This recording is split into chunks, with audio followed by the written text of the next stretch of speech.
Okay, so basically I was able to strip down this amp, took the head out, and took out all the hardware that I could use.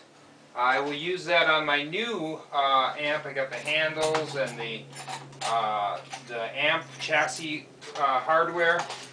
I decided to go with cherry on the new cab. This is basically my test block here. I was going to do dovetail joints. You can see how they look very nice. And then testing out some of my stains. And so basically the head came out really nice. This is what the old one would look like, of course. And then the new one came out pretty nice. Cherry, first of all, I made my dovetail joints. And then I rounded off the corners with my router. And then I stained it. I found a little Fender sticker that was on the amp, a little gold sticker, so I embedded that in the varnish and came out looking pretty nice. And now I am about to put the hardware on, and I will show you how it comes out from there. Okay, so I got the amp mounted here. I cleaned it up a little bit. Looks starting to look pretty nice. I put my handle in. I had an option whether to put the screws in just to the top or use this little rails that were on the head itself. I could still go either way, but I thought this looked much nicer, let the wood come through. I have my reverb in here, and I'll mount that in. I have to keep in mind that the power tubes are going to need room to be pulled in and out. Plus I wanted to make it enough so that they can breathe good. I liked it a little recessed here, the back little recess, so that the jacks will stay protected and the switches will stay protected. And the last thing to do is to just put on the grill cloth. I already cut my board that will go right in there, and I will just put the grill cloth on and do the last final touches. And I will show you the amp in action. Okay, here we are now. The amp is basically done. I have some authentic Fender gray grill cloth there.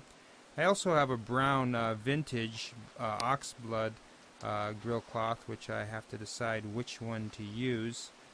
I can see the clear coat lacquer I have there. I used all the hardware from the old amp. Swinging around here now at the back of the amp. I might still do something in the back, put a little panel on the back or something.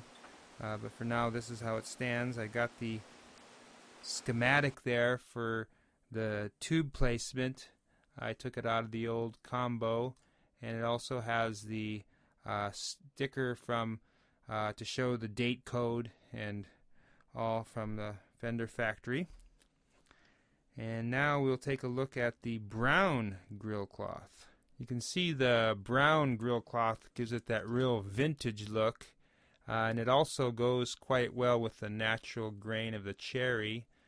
Quite a nice color coordination there. But the silver does give it that authentic Fender look, so who knows, maybe I'll keep both of the face plates and swap them out from time to time. Okay, well that about wraps it up for this video.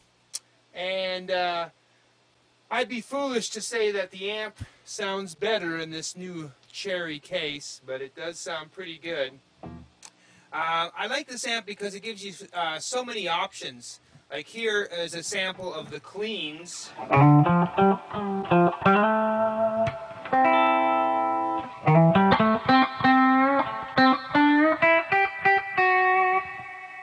And then you can kick on the vintage channel.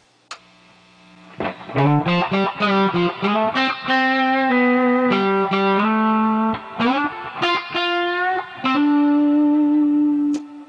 here is the high gain channel.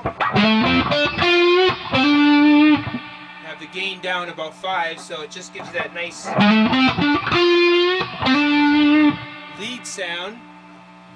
And then here I have a crank distortion pedal.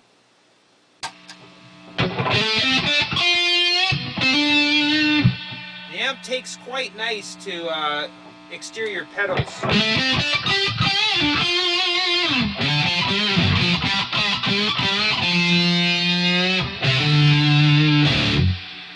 Well, there you have it.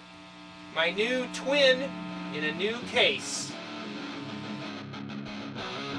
For more information or questions, go to Behind the Tone.